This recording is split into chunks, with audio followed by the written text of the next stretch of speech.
First ever factory outlet Mukunda jewellery KPHB Kothapet Khammam Somajiguda Hanamkonda. నమస్తే, మీరు చూస్తుంది సుమన్ టీవీ. నేను మీ కీర్తి. యజ్ఞోపవేత ధారణ అన్నది కొన్ని కులాలకి సంబంధించింది మాత్రమే అని నాకు తెలుసు. నాతో పాటు చాలా మంది మీకు కూడా ఆ అనుమానం ఉండే ఉంటుంది. కానీ పవర్ స్టార్ పవన్ కళ్యాణ్ మన మహా కుంభమేళలో స్నానం ఆచరించిన తర్వాత ఆయన యజ్ఞోపవేతం ధారణ చేసిన తర్వాత చాలా మందికి ఒక అనుమానం కలిగింది. అదేంటి, ఎవరైనా వేసుకోవచ్చా, ఎప్పుడైనా వేసుకోవచ్చా అని.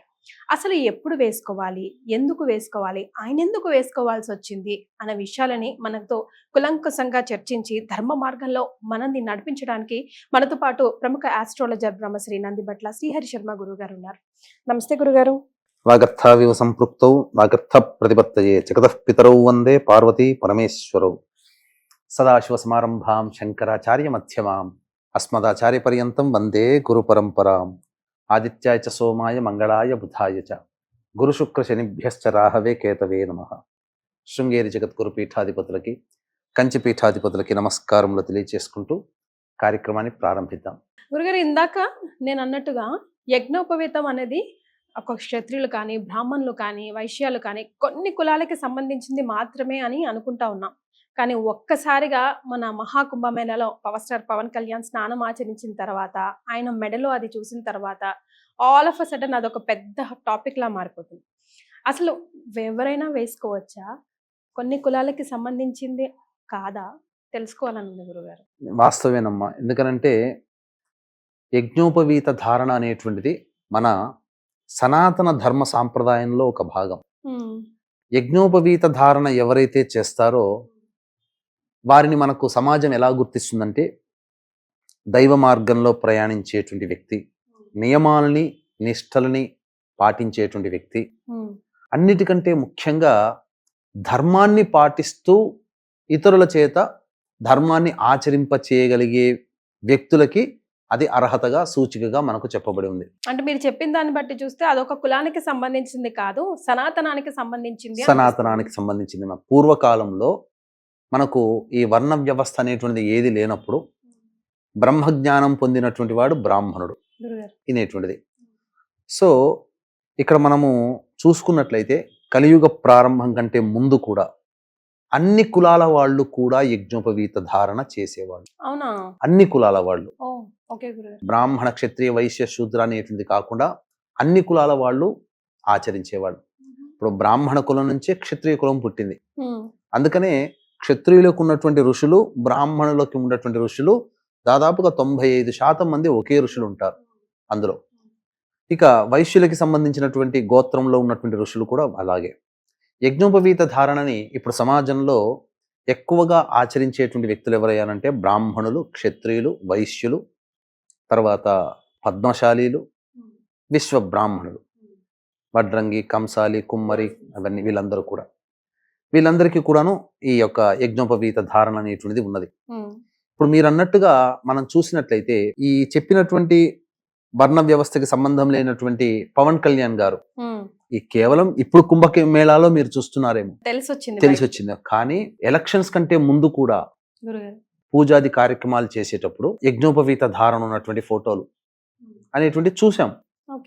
అప్పుడే సందేహం కలిగింది. అసంటే సందేహం అంటే ధారణ చేయవచ్చా లేదా అనేటువంటిది కాదు, అక్కడ నియమం అనేటువంటిది ఉందా, ఎవరైనా చేయవచ్చా అన్నప్పుడు మాత్రం మనకు శాస్త్ర ప్రకారం చూసుకున్నట్లయితే ఒకప్పుడు అందరికీ నియమం ఉండేది.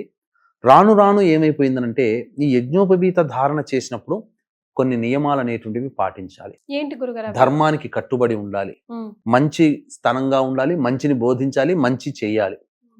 అంతేకాకుండా కొన్ని నియమాలను అన్నాం కదా, పూజాది కార్యక్రమాలు కావచ్చు, నిత్య నైమిత్తిక కర్మల్లో నిత్యము దేవతా ఆరాధనలో ఉండాల్సినటువంటి పరిస్థితులు కొంతమందికి నచ్చకపోయేటివి. అందుకని దాన్ని త్యజించారు. అందువల్ల ఇప్పుడు అందరికీ చెప్పుకుంటే మొత్తం మనకున్నటువంటి అన్ని కులాల్లో పైనుంచి కింది వరకు ఉన్నటువంటి అన్ని కులాల్లో కూడా ఈ యొక్క యజ్ఞోపవీత ధారణ ఉన్నది అనేటువంటిది విషయం మాత్రం సుస్పష్టం, అందులో సందేహం లేదు. ఎవరైనా వేసుకోవచ్చు. అయితే ఇక్కడ ఏంటనంటే దీన్ని ఆచరించడానికి పవన్ కళ్యాణ్ గారికి సంబంధించినటువంటి విషయానికి రావడం వల్ల ఇది చాలా మందికి క్వశ్చన్ రైజ్ అయింది. దాని గురించి మనం ఎందుకు ఇంతగా సందేహపడాల్సినటువంటి అవసరం లేదు. ఎందుకు అనంటే ఆయనకున్నటువంటి స్నేహితుల్లో అందరికీ తెలిసిందే త్రివిక్రమ్ శ్రీనివాస్. ఆయన బ్రాహ్మణుడు. వాళ్ళిద్దరూ కూడా అనేక సందర్భాల్లో అనేక పుస్తకాలు అనేటువంటివి నేను చదివానని చెప్పాడు. ఆ పుస్తకాల్లో అనేక తార్కికమైనటువంటివి, వేదాంతపరమైనటువంటి, ఆధ్యాత్మికపరమైనటువంటి గ్రంథాలను చదవడం, తద్వారా ఈ అంశం యొక్క ఆలోచన ఎక్కడో ఒక చోట రావడం, తద్వారా దీనికి సంబంధించినటువంటి చూసుకున్నప్పుడు అందరూ ఆచరించవచ్చు అనేటువంటిది. ఇప్పుడు రెడ్లు అనేటువంటిది ఉందమ్మా, వాళ్ళ క్షత్రియులు అని అనలేము, బ్రాహ్మణులు అని చెప్పలేము, కానీ ఆ రెడ్డి రాజుగా ఉన్నందుకు వాళ్ళు రెడ్లు కూడా ఆచరించారు. అందులో సందేహం లేదు. దీన్ని యొక్క విధానం వల్ల ఏంటంటే ప్రపంచానికి కూడా తెలియాల్సిన అంశం ఏంటంటే దైవ ఆరాధన, దైవానికి కట్టుబడి ఉండి ధర్మరక్షకుడుగా ఉన్నటువంటి వాడు ఖచ్చితంగా యజ్ఞోపవీత ధారణ చేయాల్సిందే. అది కులానికి సంబంధం లేదు. మీకు ఇంకొక విషయం తెలియచేస్తానమ్మా. కాకపోతే అక్కడ ఒక చిన్న పొరపాటు ఏం జరిగిందనంటే, మనకు శూద్ర కమలాకరం అనేటువంటిది ఉంది, కమలాకర భట్టు గారు రచించినటువంటిది. ఇది ఆధారం. అందులో ఏం చెప్పబడి ఉందనంటే, పితృ కార్యక్రమాలు, యజ్ఞ యాగాది కర్మలు చేసినప్పుడు బంగారముతో చేసినటువంటి యజ్ఞోపవీత ధారణ చేయాలి. బ్రాహ్మణులు కూడా వెండితో చేసినటువంటి యజ్ఞోపవీత ధారణ ఉపనయనానికంటే ముందు ఉత్తుత్తి జంధ్యముగా వేస్తారు. పెళ్లిలో కూడా, స్నాతక వ్రతంలో కూడా వెండిది వేస్తారు బ్రాహ్మణులకు. కానీ మొన్న వేసింది పితృ కార్యక్రమాల కోసమే కదా? పితృ కార్యక్రమాలు కాదమ్మా, సనాతన ధర్మాన్ని పాటించేటప్పుడు ఆయన ఏం చేశాడు, సతీ సమేతముగా, కుటుంబ సమేతముగా వెళ్ళాడు కదా. స్నానం ఆచరించేటప్పుడు శాస్త్ర ప్రకారం ఏ విధంగా చేయాలో ఆ విధంగా చేశాడు. ఇప్పుడు చాలా మందికి ఇప్పుడు పితృ కార్యక్రమాలు చేసేటప్పుడు కండువనే ఉత్తరీయంగా వేయించి చేయిస్తారు బ్రాహ్మణులు ఎక్కడైనా కానీ. అయితే ఈ ఉత్తరీయం ధరించడం వల్ల ఏదో ఒక నియమానికి మనం కట్టుబడి ఉన్నాము. నాన్ వెజ్ తినడానికి, మందు తాగడానికి, లేదా ఇతరత్ర విలాసాలు, భోగాలు అనుభవించడానికి ఇది ఎక్కడ అడ్డొస్తుంది, ఇది ఉంటే గనక మనం ఏమైనా పాపం చేస్తున్నామనే ఫీలింగ్ ఉండడం, ఇలాంటివన్నీ మనుషులకి రావడం వల్ల కొన్ని కులాల వాళ్ళు దీన్ని తీసేస్తే మనం ఫ్రెష్ అయిపోతాం కదా. ఏ రకంగా మనకు ఇంకా ఆ ఫీలింగ్, భావన, చెడు భావన అనేటువంటి ఉండదు కదా అని చెప్పేసి కొన్ని కులాల వాళ్ళు త్యజించారు. అది కలియుగం ప్రారంభంలో ప్రతి వాళ్ళు కూడా వేసుకోవచ్చు. అంటే ఎవరు వేసుకోవచ్చు, ఇటువంటి మద్య మాంసములన్నీ వదిలివేసి దైవత ఆరాధనకి కట్టుబడి ఉండి నిత్యము దేవతా ఆరాధన చేసినటువంటి వ్యక్తులు వేసుకొని అసలు దేవతా పూజలు, యజ్ఞయాగాది క్రతువులు చేయాలంటే యజ్ఞోపవీతం ఉండాలి. దేవతా శక్తి రావాలి అని అంటే యజ్ఞోపవీత ధారణ, గోష్పాదం అంటే పిలక, ఇవన్నీ పెట్టుకోవాలి. అప్పుడే దేవతని యొక్క అనుగ్రహం అనేటువంటిది కలుగుతుంది. గురుగారు, మరి ఎటువైపు వేసుకోవాలి, ఎన్ని పోగులు వేసుకోవాలి, దానికి సంబంధించిన నియమాలు కూడా ఒక్కొక్కరికి ఒక రకంగా ఉంటాయంటారా? ఎవరికైనా బ్రహ్మచారిగా ఉన్న వారికి 3 పోగులు కలిపితే ఒక జంధ్యమమ్మ, అది వేసుకోవచ్చు. రెండవది ఏంటి, గృహస్థాశ్రమం, స్త్రీ వివాహమైన వాళ్ళు 2 జంధ్యాలు వేసుకోవాలి. 3 వేసుకుంటారు. ఎందుకంటే ఉత్తరీయం అనక మనిషి ఏ పని చేసినా, ధర్మ కార్యాలు చేసినా ఏదైనా ఉత్తరీయం అనేది ఉండాలి. అందుకని ఈ కాలంలో కూడా ఇప్పటికీ కూడా అన్ని కులస్తుల వాళ్ళు ఏదైనా పుణ్యకార్యాలు చేసేటప్పుడు ఉత్తరీయంగా టవలో ఏదో ఒకటి వేసుకుంటారు, బట్ట. అది ఉత్తరీయంగానే భావిస్తారు. పుణ్య కార్యక్రమాలు చేసేటప్పుడు. ఆ పితృ కార్యక్రమాలు చేసేటప్పుడు మనకు సంబంధించి సవ్యము, అపసవ్యం అనేటువంటిది ఉంటుంది. ఇప్పుడు ఎవరు వేసినా ఎడం వైపు నుంచి ఇలా కుడి వైపుకి వస్తుంది. అది యజ్ఞయాగాది పూజాది కార్యక్రమాలు చేయడానికి.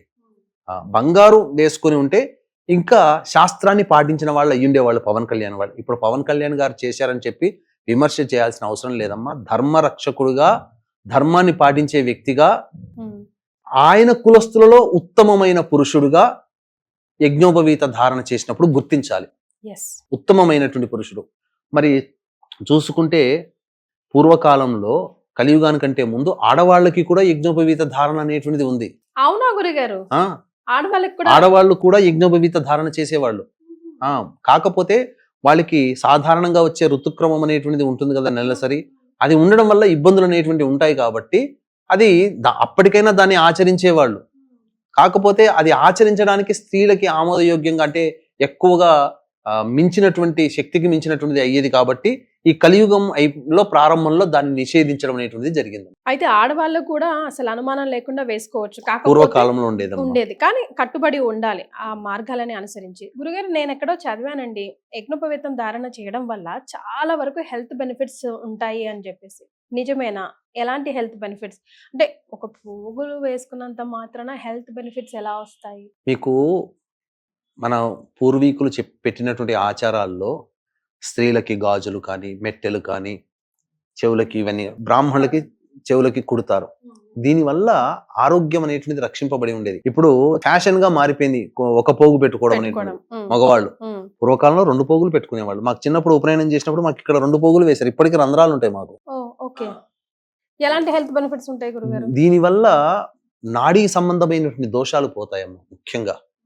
ముఖ్యంగా యజ్ఞోపవీత ధారణ చేయడం వల్ల, ఒకప్పుడు యజ్ఞోపవీతాన్ని జనప నారతో చేసేవాళ్ళు, పత్తితో కాదు.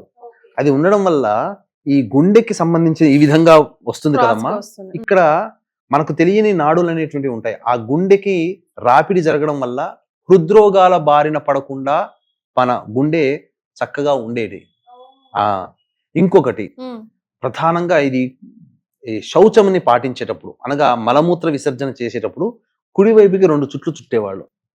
దీనివల్ల జరిగేటువంటిది 2 ప్రయోజనాలు ఏంటనంటే, ప్రధానంగా మలమూత్ర విసర్జన చేసేటప్పుడు సాఫీగా జరగాలి, ఎటువంటి అడ్డంకి రావు, ఆ నాడిని ప్రేరేపించేది. అందుకని ఇప్పటికి కూడా డాక్టర్లు ఏం చెప్తారు, మలమూత్ర విసర్జన చేసేటప్పుడు ఎవరిని కూడా భయపెట్టకూడదని అంటారు. ఎందుకనంటే దానివల్ల కొన్ని రోగములు అనేటువంటి తెలియకుండానే శరీరంలో వస్తాయి. కాబట్టి ఆ విధమైనటువంటి లోపం అనేటువంటిది లేకుండా ఉంటుంది. ఇంకొకటి ఏంటంటే, కుడివైపుకి 2 చుట్లు చుట్టి మలమూత్ర విసర్జన చేయడం ద్వారా ఏమవుతుందనంటే సూర్యనాడి అనేటువంటిది ప్రచోదితం అవుతుంది. దానివల్ల ఆరోగ్యం, సూర్యనాడి ప్రచోదితం అవడం వల్ల శరీరంలో వేడి ఉష్ణం పెరగడం, ఆరోగ్య ప్రదాత అదొకటి. ఇంకొకటి, ఇటువంటివి పాటిస్తున్నప్పుడు ఏంటంటే మనిషిలో అంతర్గతంగా నేను ఆచారాన్ని పాటిస్తున్నాననే భావన. ఎందుకంటే యజ్ఞోపవీత ధారణ అంటే ఆషామాషి కాదమ్మ, ఒక ధర్మానికి కట్టుబడి ఉండడం. ఒక ధర్మానికి కట్టుబడి ఉండడం అంటే పవన్ కళ్యాణ్ గారు చేశారు అని చెప్పడంలో ఏమాత్రము తప్పు లేదమ్మా. ఎందుకనంటే ఆయన త్రివిక్రమ్ శ్రీనివాసరావు గారి ప్రేరణ వల్ల కావచ్చు, ఆ విధంగా యజ్ఞోపవీత ధారణ అనేటువంటిది చేయడం జరిగింది. అంటే ఆయన ఒక దీక్షలో ఉన్నాడు. దీక్షలో ఉండేటువంటి వ్యక్తి నియమాన్ని పాటించాలి, నియమాన్ని పాటిస్తున్నాను అని చెప్పే సూచనే యజ్ఞోపవీత ధారణ. ఇప్పుడు మీరు ఆయన సాధారణంగా పోలేదు కదా, ఏదో ఒక దీక్షలో ఉండేటువంటి కాకి వస్త్రాలు, మన కాకి ప్యాంట్లు అని అంటాం, అది ఏంటి, అదొక రకమైనటువంటి పేల్ ఎల్లో కలర్, అది గంధం కలర్ లాగా వేశారు. అంటే ఏంటి, ఒక సేవకుడిని సూచించేటువంటిది అది. మరి కొన్ని సందర్భాల్లో మనం చూసాము, జగన్మోహన్ రెడ్డి గారిని విశాఖ శారదా పీఠాధిపతి మన హరిద్వార్లో హిందుత్వాన్ని స్వీకరింపచేశారని చెప్పి ఆ సమయంలో కూడా యజ్ఞోపవీత ధారణ అనేటువంటిది చేసి ఉన్నారు. లేకపోతే నీకు ధర్మానికి ప్రతీక, దైవత్వానికి ప్రతీక యజ్ఞోపవీత ధారణ. అవి లేకపోతే అది దైవం అనేటువంటిది మనకు ఆపాదించబడదు. నేను దేవతా పూజలో ఉన్నాను, నేను ఒక ధర్మానికి కట్టుబడి ఉన్నాను, ఒక ధర్మాన్ని రక్షించడానికి నేను సిద్ధమై ఉన్నాను చెప్పే సూచనే యజ్ఞోపవీత ధారణ. ఆషామాషి ఇప్పుడు బ్రాహ్మణుల్లో కూడా యజ్ఞోపవీతం అంటే తీసి పక్కకు పడేస్తున్నారు. చాలా మంది క్షత్రియులు తీసిపడేస్తున్నారు, వైశ్యులు తీసిపడేస్తున్నారు. అసలు యజ్ఞోపవీత ధారణ చేయని వాళ్లే ఉన్నారు. ఒక రకంగా చెప్పాలి అంటే యజ్ఞోపవీత ధారణ చేశాడు అంటే త్రికాలములలో దేవతా ఆరాధన చెయ్యాలి. బ్రాహ్మణుడికి చెప్పినందుకు సంధ్యావందనం, మిగతా వర్ణాల వాళ్ళకి చెప్పినటువంటి విధానంగా చెయ్యాలి. ఇప్పుడు అటువంటివి ఏమీ ఆచరించకుండా బ్రాహ్మణ కులంలో పుట్టి బ్రాహ్మణ బంధువులుగా పిలువబడుతున్నారు వాళ్ళు. మరి అంతకన్నా ఆయన ఏమీ తప్పు చేయలేదు కదా. పవన్ కళ్యాణ్ గారు ఏం తప్పు చేశారు? ఈ రకంగా చాలా మంది ట్రోల్ చేస్తున్నారు. అంటే మన ధర్మాన్ని పాటిస్తున్నా కూడా, అంటే ఒక హిందువుగా పుట్టి హిందూ ధర్మంలో భాగమైనటువంటి యజ్ఞోపవీత ధారణని చేస్తే తప్పు పట్టి ఇంకా కూడా కుల వివక్ష ఉంది మన సమాజంలోని వేలెత్తి ఇండైరెక్ట్ గా చూపిస్తున్నారు.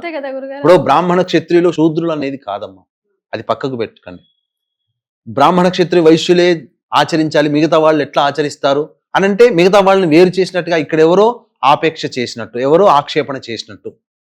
ఇక్కడ ఎవరో ఆక్షేపణ, ధర్మం వీటాన్ని ఎవరు ఇప్పుడున్నటువంటి బ్రాహ్మణ క్షత్రియ వైశ్యులు కాదా ధర్మం గురించి మాట్లాడితే, అసలు ధర్మం గురించి మాట్లాడాల్సి వచ్చినటువంటి పరిస్థితే వస్తే శూద్ర కులంలో పుట్టి ఈ రోజున ఎంతో మంది మునీశ్వరులైన వాళ్ళు కూడా ఉన్నారు. వాళ్ళని కూడా మనం ఆరాధిస్తున్నాం. ఫర్ ఎగ్జాంపుల్ చాలా మంది ఉన్నారమ్మా ఈ రోజున మనం చెప్పుకోదలిస్తే. ఎందుకనంటే చాలా మంది వేదం నేర్పియలేదు, వేదం వింటే ఏదో సినిమాలో జయం అనేది సినిమాలో గనక వేదం మంత్రాలు చదువుతుంటే నాలిక కోసారని, చెవుల్లో సీసం పోసారని ఇవి చేయలేమా? బ్రిటిష్ వాడు ఆడిన నాటకాలలో, పన్నాగాలలో ఇదొకటి. పూర్వకాలంలో ఇప్పటికీ కూడా, ఎందుకనంటే మన ప్రసార మాధ్యమం ద్వారానైనా కానీ కొన్ని నియమాలు అనేటువంటివి తెలియాలి. గురుగారు, మన వేదాలలో శూద్రులుగా పుట్టి బ్రాహ్మణులుగా మారిన వాళ్ళు ఎవరైనా ఉన్నారా? చాలా మంది ఇదే చెప్తుంటుంటారమ్మా. మనకేంటంటే బ్రాహ్మణ క్షత్రియ వైశ్యులకి మాత్రమే మంత్రాధికారం కలగజేశారు. మరి మిగతా వర్ణాల వారికి ఎవరికి కూడాను ఈ యొక్క వేద విజ్ఞానాన్ని ఇవ్వలేదు. ఎంతో గొప్పదైనటువంటి విజ్ఞానాన్ని అసలు శూద్రులకి ఎవరికి కూడా అందించలేకుండా వీళ్ళు మాత్రమే దాన్ని పొంది మమ్మల్ని ఒక సేవకుల్లాగా చూశారు అని చెప్తున్నారు. అటువంటి వాళ్ళకి కనువిప్పు కలిగించేదే ఇప్పుడు మనం చెప్పుకోబోయేటువంటి విజ్ఞానం అమ్మ. ఎందుకనంటే ప్రామాణికం. ఇది ఇందులో ఏమాత్రము కూడా అసత్యము లేదు, అంతకంటే అధర్మము కూడా లేదు. అంతా సత్యమే, ధర్మ ప్రకారమే మనం చెబుతున్నాం. అందుకని ఇకనైనా కానీ ఇక ఈ వీడియో చూసిన తర్వాత పవన్ కళ్యాణ్ గారు యజ్ఞోపవీత ధారణ చేశారు, అర్హుడా కాదా అని చెప్పే డిస్కషన్స్ అవన్నీ మానుకోండి. ధర్మానికి రక్షకుడుగా, ధర్మాన్ని పాటించే వ్యక్తిగా, ధర్మానికి రక్షకుడు అవన్నీ పక్కకు పెట్టండి. ధర్మాన్ని పాటిస్తున్నాడా లేదా? అతనేమి ఒంటిగా పోలేదు, ఒంటిగా రాలేదు. భార్యా సమేతముగా సంతానంతో సహా కూడుకొని వెళ్ళి ధర్మాన్ని తాను ఆచరిస్తూ, గుర్తుపెట్టుకోండి, ఏ వ్యక్తి అయినప్పటికీ కూడా ధర్మాన్ని, నియమాన్ని తానొక్కడే ఆచరించకుండా తన కుటుంబము చేత కూడా ఆచరించగలిగినటువంటి వ్యక్తే ధర్మాన్ని పాటిస్తాడు, ప్రపంచాన్ని కూడా పాటింప చేస్తాడు, సమాజాన్ని కూడా ఉద్ధరిస్తాడు అనేది ఒక సంకేతము. ఒక ప్రధానంగా ఇది ఒక రకంగా చెప్పాలి అని అంటే ఇది ఒక విషయ జ్ఞానాన్ని అందరికీ తెలియచేస్తున్నట్టే లెక్క. పవన్ కళ్యాణ్ గారు ఒక్కరే వెళ్ళలేదు, గుళ్ళ చుట్టూ ఒక్కడే తిరగలేదు, అంతే కదమ్మా. సతీ సమేతంగా వెళ్ళాడు. కానీ అజ్ఞానాంధకారములో కొట్టుమిట్టాడి టీనేజ్ వయసులో ఉన్నటువంటి పిల్లవాడికి అన్ని దేవాలయాలు తిప్పుతున్నాడు.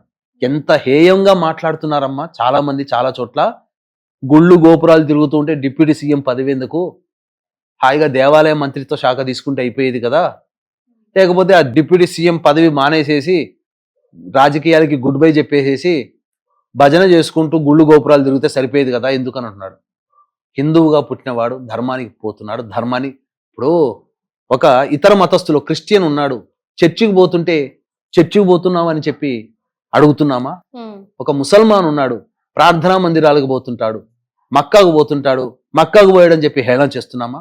మరి మన హిందువుగా పుట్టినవాడు అతని మతంలో పుట్టి అతని మతంలో దైవమైనటువంటి దేవాలయానికి వెళితే తప్పు పట్టాల్సిన అవసరం అంతకన్నా నీచత్వం ఏముందమ్మా?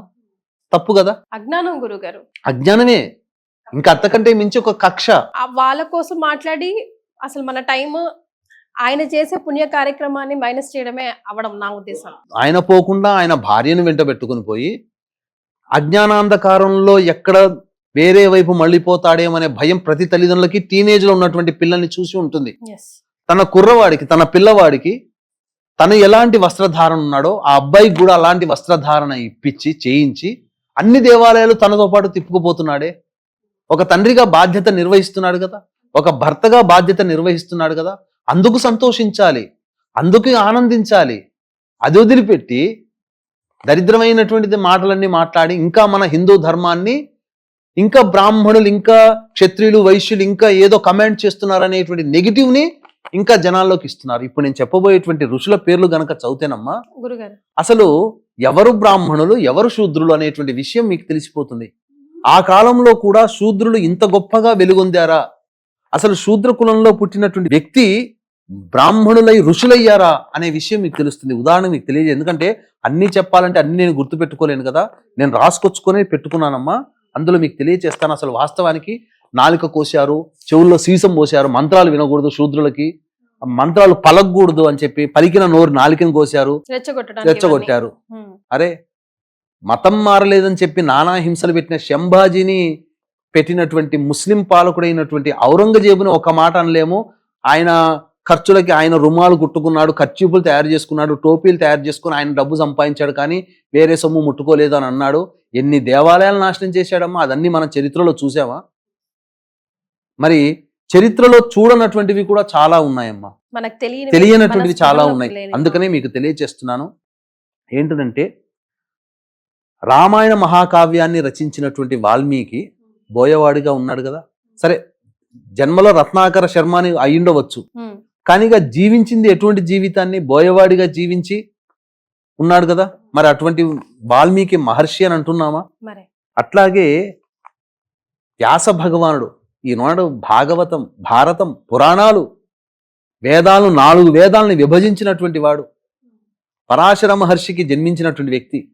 కానీ మత్స్యగంధి బెస్తకులంలో పుట్టినటువంటి అమ్మాయికి పుట్టినవాడు కదా. అంటే ఒక శూద్ర స్త్రీ సంజాతుడు కదా వ్యాస మహర్షి. మరి ఆయన వంశం మీదగానే భరతఖండము, భరత వంశం అనేది ఆయన బీజములతోనే వచ్చింది కదా. ధృతరాష్ట్రుడు అయితేంది, కురు పాండవులు అయితేనేమి, వీళ్ళందరూ ఆయన ద్వారా ఆయన సంతానంగా పుట్టిన వాళ్లే కదా. అట్లాగే పుట్టుకతో శూద్రునిగా పుట్టి జూదగాడిగా మారి గొప్ప బ్రహ్మజ్ఞానాన్ని, వేద పాండిత్యాన్ని పొంది ఋగ్వేదంలో గొప్ప పరిశోధన చేసి ఋషిగానే కాదు ఆచార్యుడిగా, అంటే ఒక టీచర్గా, గురువుగా, ఐలషు ఋషి అనేటువంటి వాడు పుట్టుకతో శూద్రుడు కాదా? శూద్రురాలికి పుట్టినటువంటి జాబాల కుమారుడైనటువంటి వ్యక్తి గొప్ప పేరు ప్రఖ్యాతులు, గురు విధేయతలతో ఉండి యజుర్వేదంలో కొంత భాగాన్ని రచించిన వాడు జాబాల మహర్షి శూద్రుడు కాదా? మరి జాబాల అంటే ఇప్పుడు యజుర్వేదంలో కొంత భాగాన్ని ఆయన రచించాడమ్మా. ఆ యజుర్వేదాన్నే మేము బ్రాహ్మణులమైనటువంటి వాళ్ళము ఈ యజుర్వేదం ద్వారానే మనుషులకందరికీ కూడాను పూజాది కార్యక్రమాలు చేయించేది. పూజాది కార్యక్రమాలన్నీ యజుర్వేదంలోనే ఉన్నాయి. మరి అటువంటిది ఇంకొకటమ్మా, దశమహావిద్యలు అని అందరికీ తెలుసు కదా. మాతంగి దేవత కదా. మాతంగి దేవత ఉపాసనకి సంబంధించినటువంటి ఒక్కొక్క మంత్రానికి ఒక ఋషి ఉంటాడు. ఆ మాతంగి అమ్మవారికి ఋషి మతంగ మహర్షి. సాక్షాత్తు పార్వతీదేవిని తన గర్భాన పుట్టవనంటే అమ్మవారు వరమిచ్చి పార్వతీదేవి ఆయన కుటుంబంలో పుట్టిందమ్మా. మరి అంతకన్నా గొప్ప, మరి ఆయన శూద్రుడే మతంగ మహర్షి. మరి పార్వతీదేవి ఆయన కుటుంబంలో పుట్టింది, ఆయన భార్యకు పుట్టింది. అది మనం ఈ వీడియో ద్వారా చెప్పదలుచుకుంది ఒకటే కదా గురుగారు, ఏంటంటే యజ్ఞోపవేత ధారణ అన్నది అసలు ఒక సవాలు. సనాతన ధర్మాన్ని ముందుకు తీసుకువెళ్ళడానికి అది వేసుకోవాలంటే ఆషామాషి పని కాదు. ప్రతి ఒక్కరు వేసుకోలేరు, ఎందుకంటే ప్రతి ఒక్కరు అంత పాజిటివిటీతో అంతగా ఆ ధర్మాన్ని పాటించడానికి ఆ బాధ్యతని తీసుకోలేరు. కాబట్టి పవర్ స్టార్ పవన్ కళ్యాణ్ గారు మనందరికీ తెలిసిందే. నా దృష్టిలో అయితే నా ఒక కారణ జన్ముడు లాగానే చూస్తాను. ఇప్పటికీ చాలా మంది పాటించే వాళ్ళు ఇప్పటికీ అన్ని కులస్తులు ఉన్నారమ్మా. కమ్మవారు లేరా? కమ్మ కులస్తుల్లో ఈనాటి కూడా వాళ్ళింట్లో పూజాది పెళ్లిళ్ళు అవుతే వాళ్ళింట్లో కమ్మ వాళ్లే బ్రాహ్మణులుగా ఉండి పురోహితం నడిపినటువంటి వాళ్ళు. ఒక సందర్భంలో ఎన్టీ రామారావు గారు సకాలానికి బ్రాహ్మడు రాకపోతే, ఇప్పుడు చిట్టిబాబు గారు అని ఉన్నారు కదా, ఆయన వస్తుంటుంటారు పెద్ద ఆయన, వాళ్ళ నాన్నగారు త్రిపురనేని వారు నాన్నగారు ఉండి ఎన్టీ రామారావుని పిలిపించి, బ్రాహ్మడు రాలేదయ్యా నువ్వు చేయించు వివాహం అంటే ఎన్టీ రామారావు కూర్చొని వేద మంత్రాలు నేర్చుకున్నాడు. ఎన్టీ రామారావు ఆయన ఉండి దగ్గరుండి పెళ్లి జరిపించాడు. ఈ విషయం ఎవరికైనా తెలుసా? ఎవరికీ తెలియదు. ఇవన్నీ కూడా ప్రతి కులస్తుల్లో ఉన్న ధర్మాన్ని ఇప్పటికీ కూడా యజ్ఞోపవీత ధారణ ఎవరైనా చేయొచ్చు. కాకపోతే ఒక ధర్మాన్ని పాటిస్తూ జీవితాంతం ధర్మాన్ని కట్టుబడి ఉండాలి. అంటే మద్య మాంసాలు వదిలేయాలి. వదిలేయగలిగే ఉంటుందా? ఆదివారం రాగానే నాలిక తిరగబడిపోతుంటది. అంటే ఇక్కడ మనము తప్పుపడుతున్నట్టని కాదు, అసలు తినకూడనటువంటి రోజే ఆదివారం. ఆదివారం రోజునే ఇంకా అసలు పొద్దుగూకక ముందే షాపుల ముందు నిలబడుతుంటాం మనం. చాలా తప్పమ్మా. అంటే మాంసాహారం తినే వాళ్ళని విమర్శన చేయడం కాదు ఇక్కడ. దీని అర్థం ఇక్కడ వీక్షించేటువంటి ప్రేక్షకులలో గమనించాలి ఏంటంటే, మనకు మిగతా రోజులు ఉన్నాయి, ఆదివారం మాత్రం తినకండి. అసలు మాంసాహారం తినడం వల్ల జీవహింస జరుగుతుంది. అది ఎంతటి ప్రారబ్ధ కర్మని మోస్తున్నామో మనకు తెలుసమ్మా తెలియకుండానే. జైన మతస్థులు గాలి కూడా పీల్చుకుంటే గాలిలో కూడా జీవులు వెళ్ళిపోయి చనిపోతాయి శరీరంలోకి అని చెప్పి ముక్కు మూసుకుని వాళ్ళు పెట్టుకుంటారు. జైన మతస్థులమ్మా, మనం కరోనా వచ్చిన తర్వాత మాస్కులు వేసుకున్నాం, కానీ వాళ్ళు జైన మతస్థులు వాళ్ళు ఆచరించేటప్పుడు వాళ్ళ ధర్మానికి పుట్టిన దగ్గర నుంచి కూడా వాళ్ళు మాస్కులు వేసుకునే ఉంటారు వాళ్ళు. సో ఫైనల్ గా మనం ప్రేక్షకులకి ఈ వీడియో గురించి చెప్పాల్సి వస్తే ఒక మాటలో ఏం చెప్తారు? ఒక మాటలో చెప్పాలని అంటేనమ్మా, యజ్ఞోపవీత ధారణ దేవతా కార్యక్రమములందు దైవమందు బద్ధుడై ఉన్నాను, దైవానికి నేను దాసుడని నేను ధర్మాన్ని పాటిస్తున్నాను, నేను ధర్మాన్ని రక్షిస్తున్నాను అనే భావన ఎవరికైతే ఉంటుందో వాళ్ళందరూ కూడా ఆచరించవచ్చు. యజ్ఞోపవీత ధారణ చేయడంలో తప్పులేదు. తప్పులేదు. కాకపోతే ఇతర కులస్తులకి బంగారంతో చేసినటువంటి యజ్ఞోపవీత ధారణ చేయవచ్చు అని చెప్పి, అది కూడా పితృ కార్యక్రమాలు, నైమిత్తిక యజ్ఞ యాగాది క్రతుల యందు ధారణ చేయవచ్చు. ఉమ్, పవన్ కళ్యాణ్ గారు ఎల్లప్పుడూ నేను అనుకోవడం ఏంటనంటే, సందర్భాలు చాలా తక్కువ, బట్టలు విప్పి స్నానం ఆచరించే సందర్భాలు ఇప్పుడు చూసాం, కానీ సాధారణంగా మనం చూడలేము. చూడలే. అవును. కానీ అతను ఒక దీక్షగా ఉన్నప్పుడు మాత్రం యజ్ఞోపవీత ధారణ చేస్తాడు. దీక్ష విరమించిన తర్వాత దాన్ని తీసివేయవచ్చుగాక, కానీ నేను దీక్షలో ఉన్నానని సూచించే ప్రతీకగా ఈ సంబంధించినటువంటి యజ్ఞోపవీత ధారణ ఎవరైనా చేయవచ్చు. కాకపోతే కమలాకర భట్టు గారు చెప్పినటువంటి దాని ప్రకారం అయితే బంగారు యజ్ఞోపవీత ధారణ చేసి ఉంటే ఇంకా ఖచ్చితమైన ధర్మాన్ని ఆయన పాటించి ఉండేవారని చెప్పవచ్చు. ఎన్నో పవిత్రమైన విషయాలు ఈ వీడియో ద్వారా నాకు అటు సుమన్ టీవీ ప్రేక్షకులకు తెలియజేశారు గురుగారు. ధన్యవాదాలు. సర్వం శ్రీ ఉమామహేశ్వర పరబ్రహ్మార్పణమస్తు.